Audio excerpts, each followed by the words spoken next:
A weekly astrology for March 6th. The planet symbolizes love, harmony, and beauty, turned retrograde at the end of last week on March 4th. This is not an uncommon event since Venus turns retrograde every 18 months and stays in that position for roughly 40 days. If that sounds familiar to you, you can trace it back to the famous biblical reference of 40 days and 40 nights. Like any retrograde event, the planet involved does not exactly change direction. Rather, the planet appears to be moving in that direction from our viewpoint on Earth. Why do astrologers refer to this event? Because of the apparent reverse motion. The archetypal attributes applied to the planet in reverse are compromised, or more accurately, reconsidered. Just as with Mercury retrogrades, Venus's trek in reverse allows us to review those aforementioned qualities within our own realm. Are we in love? Or by the same token, perhaps maybe it's time to step deeper into love. In this paradox, questions such as these are common. Of course, this depends on your own personal circumstances and relationships, but generally speaking, this allows us to review all that we value and consider meaningful in our personal circle of influences.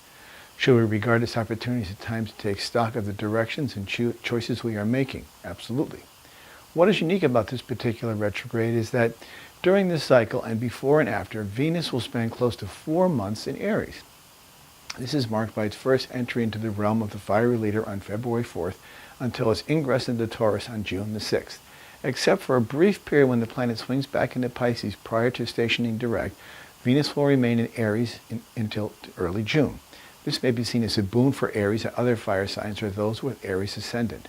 Naturally, the impact will also be felt by Aries and other cardinal signs, Libra by opposition, Cancer and Capricorn by square, but also by everyone in that sector of their lives.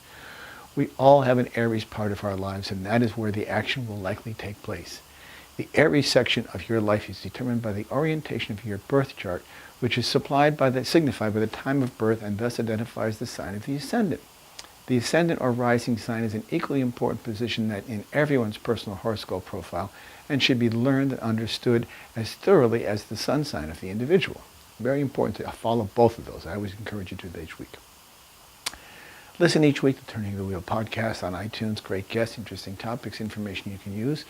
And if you want to have a direct personal reading with me, which I encourage you to do, contact me at my website, turningthewheel.com or turningthewheel.tv. And I'll talk to you all next week. Take care.